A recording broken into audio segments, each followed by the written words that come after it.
स्वागत है आपका। आज का हमारा विषय है जीके ट्रिक्स को उधार लेना बंद करो और खुद की जीके ट्रिक्स बनाना सीखो।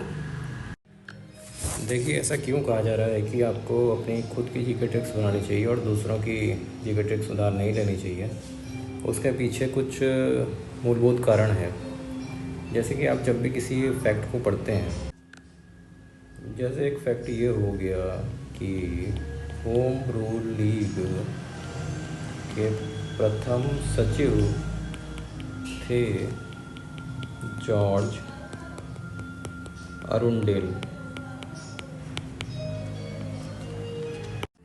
तो इसके अंदर हम दोनों साइड कीवर्ड देखेंगे, इस साइड भी और इस साइड। जैसे कि इसको हम कीवर्ड में अलग से बदलेंगे कि जैसे इसमें होम रूल लीग, होम यानी कि घर और रूल को छोड़ देते हैं, लीग यानी घर में एक लीग हुई, जैसे क्रिकेट लीग होती है, और उसका सचिव बनाया गया किसको।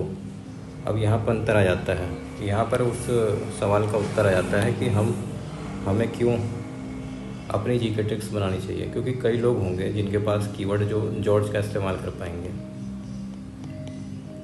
क्योंकि उन्होंने अपने जीवन में, उनके मस्तिष्क में ये जॉर्ज शब्द उनके अनुभव के कारण फिट होगा। कई लोग होंगे जिसमें जॉर्ज फिट नहीं होगा, उनके मस्तिष्क में अरुण शब्द फिट होगा, अरुण। और कई लोग होंगे जो इसे इस तरह से याद करेंगे कि वो अरुण को भी इस्तेमाल करेंगे और डेल में से डल निकाल लेंगे, डल। तो लोग इसको अलग अलग तरीके से याद करेंगे। कोई कहेगा कि घर में एक लीग हुई, उसका सचिव हमने बनाया जॉर्ज को, जॉर्ज यानी कि उसको याद रहेगा वो नाम। कुछ लोग इसमें घर में लीग हुई, उसका सचिव बनाया अरुण को, उसका दोस्त होगा अरुण, उसको याद रहेगा। कुछ लोगों को घर में लीग हुई, सचिव बनाया डल अरुण को, उसने डल भी जोड़ दिया उसके साथ। यानी कि जिस प्रकार से उनके जीवन में जो अनुभव रहा होगा उस प्रकार से वो तथ्यों को जोड़ेंगे। अब उधार वाले उसमें हम क्या करते हैं, उधार वाले उसमें हमको इसमें से कोई भी एक वर्जन मिलता है जिसमें या तो जॉर्ज जुड़ा रहता है, या उसमें अरुण जुड़ा रहता है, या अरुण और डल। यानी कि हमें कुछ भी इसमें से रेडीमेड मिलता है जो कि हमारे मस्तिष्क के भीतर जो कीवर्ड होते हैं उससे मेल खाए या ना खाए, उससे कोई फ़र्क नहीं पड़ता। लेकिन सबसे महत्वपूर्ण हमारे लिए क्या है कि हम उसी कीवर्ड को चुनें जो हमारे मस्तिष्क में हमारे अनुभव के साथ मेल खाता हो, क्योंकि वो पहले से सुरक्षित रहता है, सेव रहता है उसके अंदर। इसके साथ ही इसके अलावा और भी कुछ कारण हैं कि हमको क्यों अपनी ही खुद की ट्रिक्स बनानी चाहिए। जैसे कि जो ट्रिक उधार लेने वाला होता है वो पैसिव लर्नर होता है,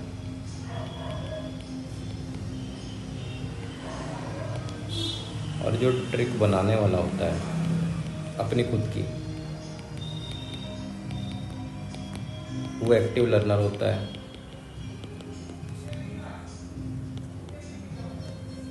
अब यहाँ हम जाएंगे एक्टिव लर्नर के बारे में थोड़ा सा समझेंगे।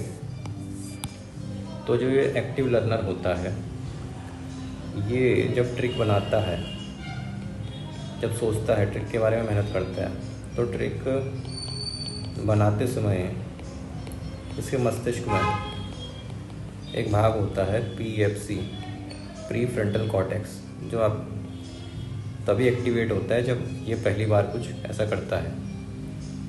और इसके एक्टिवेशन के कारण इसकी इमेजिनेशन बहुत स्मार्ट टाइप की हो जाती है, बहुत तेज़ हो जाती है इमेजिनेशन पावर इसकी बनाते समय। ये घटना इसके साथ नहीं होती, पैसिव लर्नर के साथ, क्योंकि ये कुछ ऐसा बनाता ही नहीं है। और दूसरा जो फ़ायदा होता है एक्टिव क्रिएटर का या एक्टिव लर्नर का, वो खुद की इमेजिनेशन का यूज़ करता है, खुद की इमेजिनेशन का यूज़ करता है, खुद के कीवर्ड का इस्तेमाल करता है। और इन कारण, जबकि ये पैसिव लर्नर, ये खुद के कीवर्ड भी नहीं होते हैं, इसके भी उधार रहते हैं।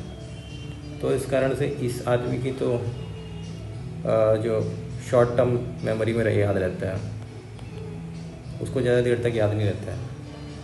जबकि इन कारणों से जो ये इसके साथ हुआ था, इसकी लॉन्ग टर्म मेमोरी विकसित होती है।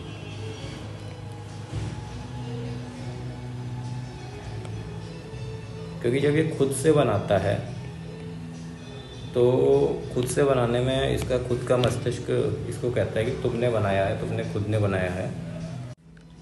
तो इसका मस्तिष्क इसको कहता है कि ये तुमने बनाया है। तो बनाने की या क्रिएशन की भावना पैदा होती है। इससे इसको अपनापन ट्रिक से महसूस होता है और इसको देर तक याद रख पाता है, क्योंकि मस्तिष्क कहता है तुमने बनाया है और मैं इसको देर तक सेव रखूँगा। तो यही अंतर होता है दूसरे की ट्रिक इस्तेमाल करने का और अपनी ट्रिक बनाने का। और वैसे भी अगर आप किसी विषय को पढ़ रहे हैं तो उस विषय में एक फैक्ट तो होने वाला नहीं है, उसमें काफ़ी सारे फैक्ट होने वाले हैं। कहाँ तक दूसरों की ट्रिक्स से याद करते रहेंगे। तो आपको उस कला को सीखना होगा कि आप हर फैक्ट को याद करने के लिए अपनी खुद की ट्रिक बना सकें, और यह उतना बड़ा कठिन कार्य नहीं है।